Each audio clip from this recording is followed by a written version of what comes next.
Bonjour, dans cette vidéo aujourd'hui j'aimerais vous parler du sujet comment être en paix avec la mort des autres. Nous avons tous conscience qu'un jour nous allons mourir. Et entre-temps, c'est comment sentir la vie à l'intérieur de vous, comment vous sentir vivant et avancer sur votre chemin. Donc comment sentir cette paix intérieure, même si vous ne faites rien, être vraiment dans l'instant présent.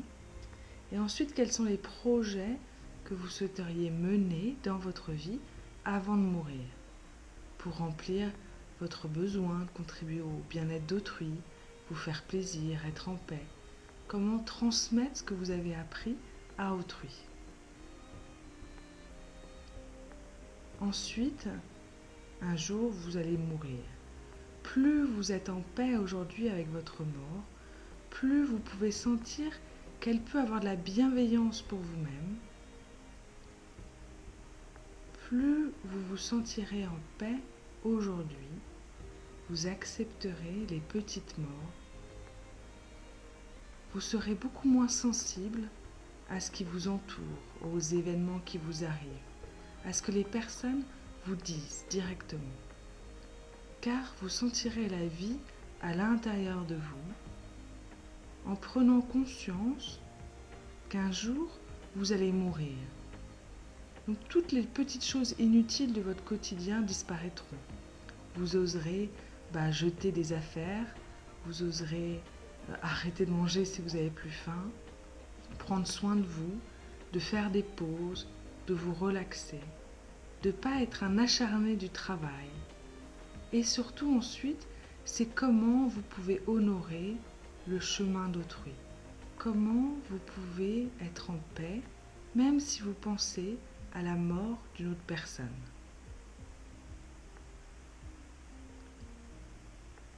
Si vous n'êtes pas en paix avec la mort de vos parents, qu'ils soient vivants ou décédés, vous allez avoir des comportements, vous allez avoir des TOC ou des comportements compulsifs comme des dépendances à la cigarette, à l'alcool, à une personne, à la nourriture.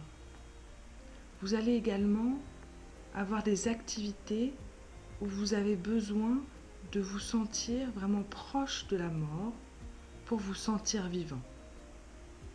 Vous pouvez avoir certains accidents ou vous trouvez dans des environnements où vous allez énormément travailler, où il va y avoir des personnes qui vont vous empêcher d'être léger et heureux sur votre chemin. Vous pouvez également ne pas trouver de travail ou ne pas être dans une relation car vous vous dites que inconsciemment vous êtes là pour vos parents. Vous pouvez même avoir de la colère contre eux. Si vous savez qu'inconsciemment votre mère veut mourir, vous pouvez être en colère contre elle. Donc pour dénouer cette colère, pour sentir la vie à l'intérieur de vous et pour honorer vraiment la mort et le destin de chacun, je vous invite à imaginer devant cette personne-là sa propre mort, en imaginant simplement une personne devant elle. Et ensuite, vous pouvez vous-même baisser la tête en imaginant la mort de cette personne et en disant « J'honore ton chemin et j'honore ta mort. Si tu veux partir un jour, je te laisserai partir avec amour. » Et ensuite, vous pouvez imaginer votre propre mort devant vous, en baissant la tête. Si même vous avez du mal, vous pouvez vous agenouiller et baisser la tête pour sentir que c'est la mort qui choisit à quel moment vous partez. Et vous pouvez dire, quand le moment sera venu, je serai prêt. D'ici là, regarde-moi avec bienveillance. plus vous allez être en paix avec votre propre mort, plus vous aurez cette capacité à être léger, à vous sentir vivant, même si un de vos proches veut mourir.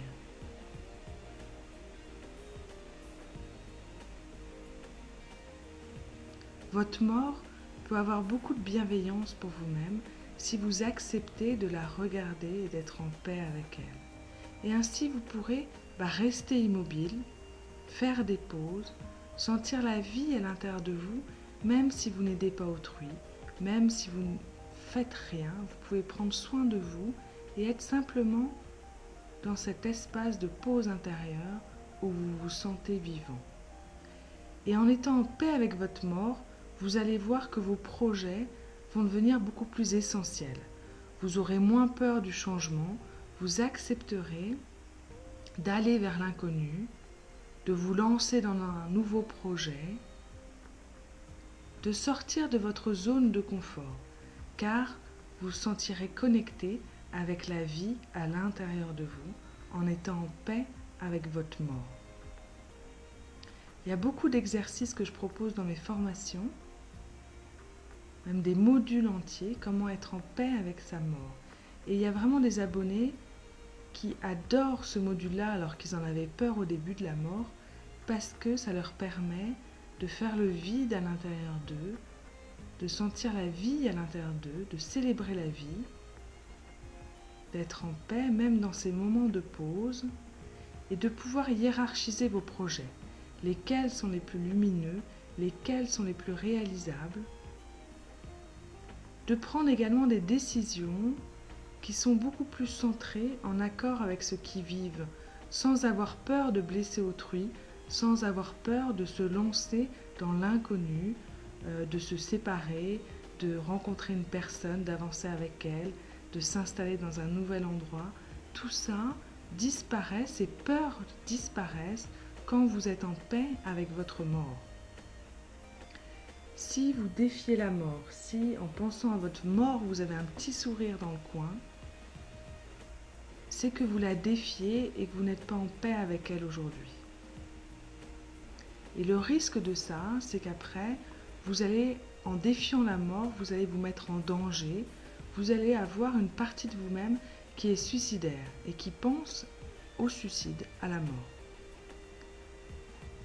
Donc votre mort peut avoir beaucoup de bienveillance pour vous, juste avec ce simple exercice où vous l'imaginez devant vous, vous baissez la tête et vous dites « Quand le moment sera venu, je serai prêt.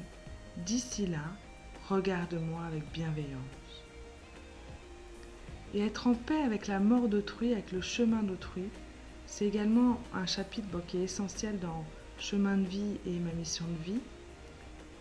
Étant très sensible, même si je vais voir des amis ou l'ami d'un ami qui va pas bien, je vais me sentir vraiment mal parce que j'aurais chopé cette envie de mourir de la personne, cette envie de plus être présent sur Terre, ou simplement parce qu'elle déprime et qu'elle va mal. Et pour moi, à chaque fois, je faisais l'exercice de baisser la tête en disant « j'honore ton destin ». Et ça me permettait d'être beaucoup plus légère, d'être beaucoup plus heureuse. Et il faut avoir beaucoup de courage pour être heureuse, pour être légère, même si certains de vos proches sont déprimés, vont mal, se plaignent, ne savent pas quoi faire, sont dans l'apathie, dans la souffrance. Donc ayez du courage à pouvoir être léger, à pouvoir avancer sur votre chemin avec joie et légèreté, même si certains de vos proches souffrent et vont mal.